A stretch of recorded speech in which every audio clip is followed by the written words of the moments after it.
Hello and welcome to another manga spotlight. This is Don't Destroy Humanity, and it is a really good series. I fell in love with it almost immediately. In fact, I just found out about this series today and I already binge read all the chapters. That's how much I fell in love with it. I just found out about it and I'm doing a spotlight on it on the same day that I found out about it. That's how good it is. So, unfortunately, this is a series that got canceled. It received the axe. It has 31 chapters. I'm not going to spoil the ending. I'll just say for anyone who's wondering, will this series give me closure? Kind of. I will say that the ending feels more like a season finale rather than a series finale. There are still some things that are unanswered, but I will say that it ends on a good note. It leaves you feeling good in the end. But like I said, it feels more like a season finale rather than a series finale. But I feel like we're kind of getting ahead of ourselves. Let's actually read the summary and let's go over what the series is actually about. On his way home from work, the 26-year-old salaryman Kawakita Osamu encounters an alien named Lilin. She and her species plan on invading the Earth, but she ended up getting stranded on this planet. Can Osamu raise her to become a kind-hearted kid before her species eradicates humanity in 5 years? So yeah, this is a slice-of-life, lighthearted comedy series. It very much reminds me a lot of my favorite series of all time, Yotsuba. Only instead of a weird human girl, it's a weird alien girl that our main character adopts. It's a fantastic series. I love it. Every chapter has been so great. And it saddens me that this series got the axe. I never... You know what? Let's save that for later. Let's just get through it real quick. Let's talk about the story, and then we'll come to that. So we start off with a alien, and she's basically taking in the surroundings of Earth. And she's talking about how this is going to be an ideal place to invade. And then she is talking to... She's talking out loud. It turns out that she's talking to Lilin-sama. Lilin, she's a princess. She's a princess of this alien species. But when she turns around, Lilin is gone. And then we see our main character. And his name is Osamu. And he's a salaryman, 26 years old. He's walking home when he bumps into his childhood sweetheart. Her name is Mochida. She's a kindergarten teacher at this point. And she's someone that he's always had a crush on, but he's always been too shy to say anything. And he kind of talks with her for a while. And then he heads back home. And while there, he ends up seeing this naked child. She sees this naked child bearing a small child in the sand pit. So he's passing by the playground. And in the sand pit, there's this young boy buried up to his head in the sand pit. And this naked girl is trying to feed him dog poop that she has collected in a bucket. And of course he's like, what the hell is wrong with you? Stop doing that. And he frees the child. The child runs crying. And the small girl says, what are you doing? That was my prey. And then he's like, man, is this kid crazy? What the hell's wrong with her? Why is she naked? Why does she have bunny ears on her head? Why she's just wearing her underwear? And then as he's trying to, assess the situation, he notices that there's some people watching them from the park, and they're whispering to each other. And they're wondering if they should report this because they see this grown man talking to a naked child. And of course, they get the wrong idea. So he freaks out and he starts running away because he doesn't want to be seen as some kind of pervert preying on a small kid because that wasn't what he was doing. So he starts running away, but she starts chasing after him and yelling and giving more attention. So he kind of grabs her and he runs away. And he doesn't even realize until he gets home that he actually took this child with him. And he's like, oh man, what am I going to do with this kid? So then he asks the kid, what are you doing? What do you want? And the kid's like, well, I'm glad you asked. My goal is to obliterate all Earthlings. And he thinks that she's just playing around. She's like, okay, this is just a child doing some kind of fantasy game or whatever. And she kicks him in the balls. And he basically gets pissed off and he starts pulling on her ears. And he realizes that her ears are actually real. And that's when there's a slam at his window. And we see a cockatrice. And this cockatrice is a pet of Lilin. And it's just a small little tiny bird that flies and talks. And Lilin and this cockatrice start explaining that Lilin is the daughter of the king of the planet Rabi, and she is the first in line of succession. And she's the future ruler of planet Rabi, and her name is Lilin. And she's here to basically survey Earth and then obliterate it. And of course, he's like, no, that can't be real, right? Like, I mean, I know this kid seems to have bunny ears and he has this talking bird, but this can't be real, right? Like, there's got to be some kind of prank or something. She even tries to prove herself by like using her powers on him, but nothing happens. So he thinks, okay, maybe she's just messing around. And that's when she basically starts saying, like, you know, you laugh it up now, but in a while, like, I'm going to take over your planet. I'm going to obliterate all of Earth. Like, all of Earth is going to fall into the hands of the Rabi. And that's when the cockatrice tells Lilin that, that's not what's happening right now. Like, you snuck onto the spaceship when you weren't supposed to. This was just going to be a reconnaissance mission. And we already had someone planned to do the reconnaissance, but you snuck on. And because of that, like, no one knew that you had disappeared. In fact, your parents are still trying to look for you. And not only that, but your parents, because planet Rabi is so far away, your parents aren't going to be able to come here for about like 5 years. So you're stuck here, especially since our spaceship got destroyed.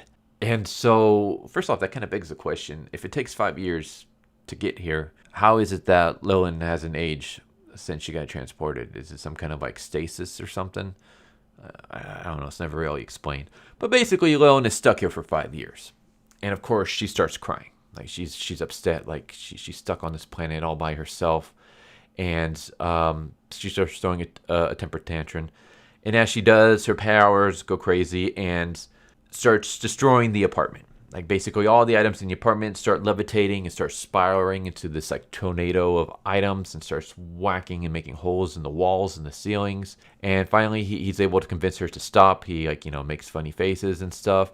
And he kind of tells her, hey, like, your mom and dad are coming home soon. And he calms her down. And then he's like, okay. He's thinking to himself, all right, she's calm now. But her parents are going to come, but it's going to be 5 years. And he's thinking, when they come, it's going to be dangerous. If this one small child can cause this much destruction, what would an army of these aliens be able to do? What would an army of adult versions of these aliens be able to do? Like, they truly can invade and take over Earth. So that's when he decides, okay, I got 5 years. What if I took care of this kid? What if I raised this kid to be good? Especially since, like, he has like a flashback of himself, and he realizes that when he was a child, he felt alone. He didn't really have any friends. He wasn't raised by his parents because his parents abandoned him when he was a child. So he was raised by like distant relatives. And he has a flashback of himself crying all by himself. And he sees himself alone because she's now all by herself. And so he thinks, what if I raised her to receive the life that I never got? What if I gave her a good life? What if I taught her to be nice and kind and courteous?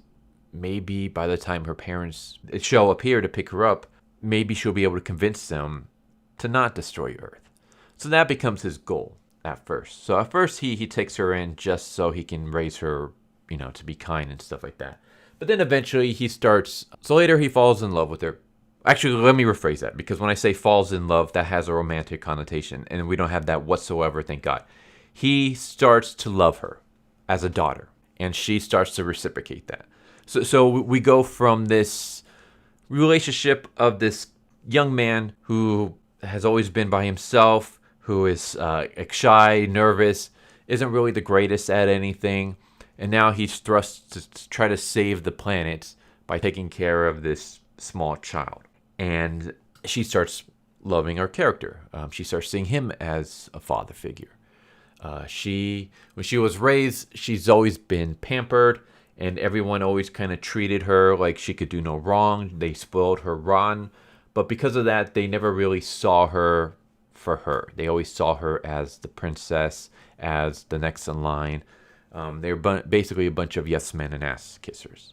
So to see someone who actually sees her for her and not for what her rank is, it hits with her. And I was like, wow, like this is actually pretty deep when you get into it. And so we get this loving, sweet, diabetic-inducing story about this father and daughter who aren't blood related, but yeah, it's there. Like, and like I said, it's a lot like Yotsuba, where every chapter is kind of like its own little adventure. Like we start off with him like trying to figure out, okay, what can she eat? What does she not like to eat? Trying to find out what clothes she wears. Eventually, he starts taking her to the kindergarten class. Like we have this moment where he shows up to Mochida. Mochida is the kindergarten teacher, and he wants to get Lilin into the school, but because he doesn't have any official papers, he can't. Like the principal or the owner of the school is like, no. Like well, to be honest, the principal doesn't like Osamu because the principal likes Mochida and sees Osamu as a rival in love. For anyone worried, there is no love triangle whatsoever. It is very clear that Mochida reciprocates feelings to Osamu and doesn't have any kind of feelings whatsoever for the principal. And the principal only appears in like 1 or 2 chapters, and that's it. But the reason I'm bringing him up is because we have this moment where he basically refuses to take Lilin in, to allow Lilin to come to his school. And as Osamu and Mochida are like bowing and pleading, Lilin uses her magic to raise up his toupee and reveal that he's bald. But no one sees it but Lilin. And he notices that Lilin sees that happen. So he's like, I can't have her reveal that I'm bald, especially not to Mochida. So he's like, all right, she can come. But then he kind of tells her, like, as long as you be quiet, I'll let you come to my school. So Lilin is allowed to attend the class, the kindergarten class. And later that same day, she ends up convincing all the other students to go outside and start riding on the principal's car. The principal has this fancy sports car, and she convinces all the kids to start riding and doodling on it and just messing it up. And then, of course, later that day when Osamu picks her up, he's told that she did this.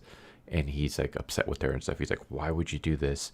And she then reveals that it's because the principal was bad-mouthing Osamu and basically saying that he's a no good person, he's a loser and stuff like that. And Lilin did not take kindly to having her father, quote unquote, being bad-mouthed by this guy. So she got her revenge. So then we get moments like that where we see that they deeply care for each other. And it's super sweet. Like we have a moment where Osamu takes her to the mall to watch this play. It's like this tokusatsu event for kids. And she's looking, afterwards he decides to get her a toy of the superhero, and he's looking through like what she can get, and he's looking at the sword that the tokusatsu superhero uses, his main weapon, and he realizes, oh man, it's so expensive, I can't give her this. And she seems to notice, so instead she goes and she chooses out something super cheap, and he's really happy for that because he's like, oh, thank God I don't have to spend that much money. So he buys her this cheap item, gives it to her, and she seems happy with it. But then the next day when he's going to pick her up at kindergarten class, he notices that she has made a duplicate of the sword out of cardboard, and she's playing with it. And he's just kind of watching this from the distance, and then he has a flashback, and he remembers when he was a child, and he had his own superhero that he fell in love with and looked up to. And that character used a pistol, a space ray gun. And so he remembered making a cardboard version of it. And then he remembers seeing a commercial of that toy being released and begging his parents to get it for him. And his parents, didn't because it was too expensive. And he remembers how sad that made him. And then he starts thinking, you know what? Like, I know she picked the cheap item because she knew I couldn't, like, I didn't really want to spend too much because I don't have, like, he's not a rich person. He's just he's just a middle-class guy. But he realizes how much she actually really wanted that sword. So he goes out of his way to get it for her. And it's like we get a lot of sweet moments like that. Like we have moments where she discovers what Christmas is. And he decides to try to figure out what she wants for Christmas from Santa, but she refuses to tell him because she says if she thinks like if I tell you what I want Santa to give me, then he might not give it to me. Like, so he's trying to figure out what it is, and we have him buying a bunch of things, trying to figure out which one it is she might like. Eventually, he waits until she's asleep and, kind of tries to hide the presents and make it out to be it's from Santa. We have another moment where where she knows it's his birthday, so she tells Mochida and the landlord and other characters, like, hey, it's going to be Osamu's birthday, still a surprise party. So she becomes in charge of this party. She orders everyone, okay, you take care of the decorations, you take care of the food, you take care of the drinks. She goes to, she basically makes an excuse for Osamu to go fetch something from the store, but it's from a store that's pretty far away, so that's, she can buy time to set up all these decorations with her friends and things. And then on her way home with the birthday cake, she trips and she ruins it. And so she gets so upset and she starts crying, like, she ruined the birthday party. And then Osamu shows up. He realizes the cake was ruined, but he's still like, oh my God, I can't believe this little girl like did all this for me for my birthday. So he's still really happy. He thanks her and stuff, but she's still upset. She still feels like she ruined the birthday because she ruined the cake by accident. And then he offers like, well, why don't we make a cake? We can make a birthday cake together as a family. And so they do. And so we get sweet moments like that. It's very, like I said, it's very sugary, sweet, diabetically inducing lightheartedness. And I instantly like fell in love with this series. It like I said, it reminds me so much of Yotsuba, only with a little bit of sci-fi comedy because she's an alien. But it's still stuff like that. It's still a slice of life of this alien girl and this human salaryman trying to live together. He's trying to be a father, and he's trying to be a good father figure to this little girl. And she's just basically trying to learn about Earth and trying to adapt to the fact that she's not on her own planet and that things are done differently here. And so we get the little bit of comedy between there, but we also get a lot of like just sweetness between the two. And yeah, it saddens me that this got the axe, especially after only 31 chapters. It always makes me confused how just like so many great, unique series out there just get killed in their prime. Meanwhile, we will have just the absolute worst, cliche, non-story, non-character driven, usually isekai series that will go 100 plus chapters with no end in sight. And I never understood how that's the case. How does... Because don't get me wrong, I'm not bashing isekais, because there are a lot of them out there that I enjoy. I've done plenty of videos for them on this channel that you can go see. But I will also say that as someone who's read a bunch of isekais, for every good one out there, there's like 10 terrible ones. And those are just the terrible ones. There's also ones out there that are just cliche as hell. They don't do anything different. It's always the same.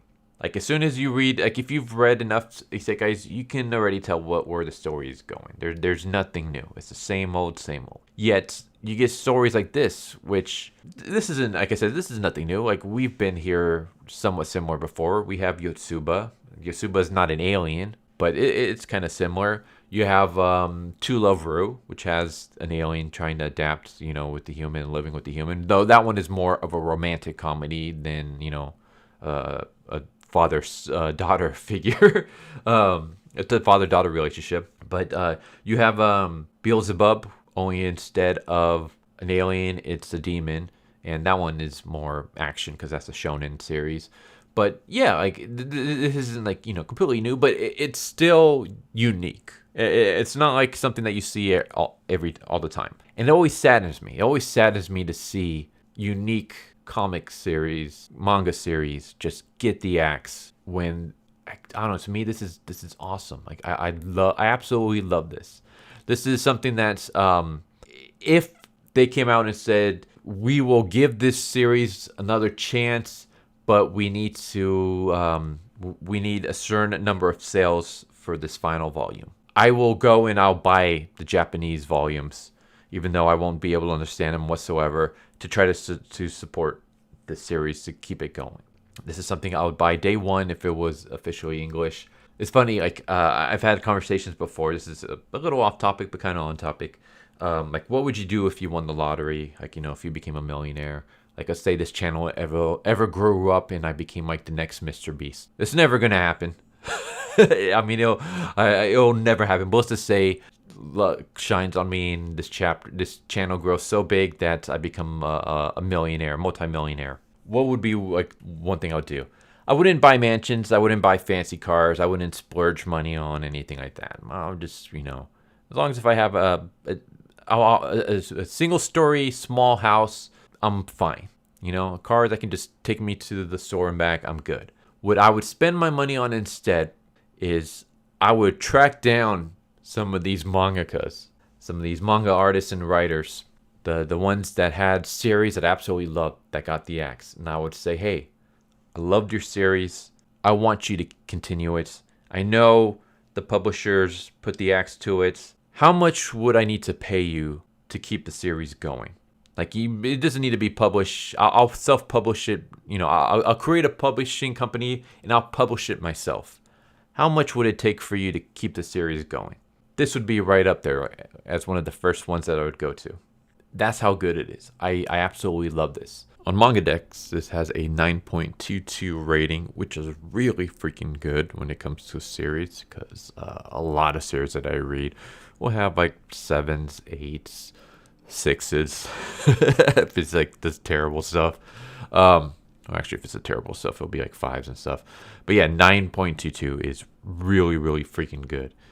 I mean, it's like IMDb rating kind of, where it's really hard to get 9s in a rating. So a 9.22 is a really, really good rating for the series to get, and it more than lives up to that rating. And I stand by that rating. I think that rating, it's good. I would give this rating actually a 10. Like, that's how good it is. I love it that much.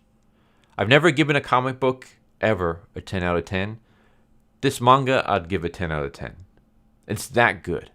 I love it that much. Like I said, I just discovered it today. I already binge read every single chapter that's been released. And I'm doing a spotlight to give it attention and show it love on the same day that I discovered it. That's how good it is. It is phenomenal. It's fantastic. I would put it up there with one of my top favorite manga series of all time. I still think it's up there next to Yotsuba. That's how good it is. It is so freaking good. And it saddens me that it's getting the axe. Because it's just, the slice of life, the comedy is good. Just the relationship between the two characters is so sweet and heartwarming. I won't lie, there are times where my eyes even got kind of watery at times. Like that's how it really hit me on an emotional level. And I'm a man enough to admit that. I didn't cry or anything like that, but there were some watery eyes at certain points. It's so freaking good. And I'm so saddened to hear that it wasn't able to survive the axe. And yeah, God, that bumps me out so badly, because it's so good, and it's gonna end. It bothers me so much. That's one of the things that bothers me most in the world. Like, first world problems for me is seeing great series die before their time, die before they truly get a chance to shine. And not only, I mean, this already has a chance to shine. This was good from chapter 1. That's how it didn't need to find its identity. It nailed it from the start, and it held on to that, and it didn't let go. Every chapter was good. There was not one chapter in here that I thought was weak or average. Every chapter was great. God, man, it bums me out to see something this awesome, this great, this fantastic just not survive. But yeah, unfortunately, it didn't. But yeah, there you go. Don't destroy humanity. Please go check it out. And yeah, if you want to show the artists and the authors some love, go do that. Go purchase the Japanese versions of the series. You know what? I might do that just to support them. I won't be able to understand it, but I do have the fan translated version here online. I think I'll just go get the Japanese versions just so I can support them. I believe they probably have social media. Maybe go there and show them some love. You can see the names here. Takahata Q is the author and Kaba Yuji is the artist. But there you go. Great series. Hope you guys enjoyed the video. If you got any recommendations, let me know. And yeah, take care everybody. Hope to see you next time. Later. So what'd you guys think of that video? Hope you guys enjoyed. If you guys haven't already, please subscribe, hit that bell for a notification, leave a like if you enjoyed the video. And if you didn't enjoy the video, thank you for watching it this far, and I hope the next video is more to your liking. Feel free to check out the playlist that you guys see, and I hope to see you guys next time. Later.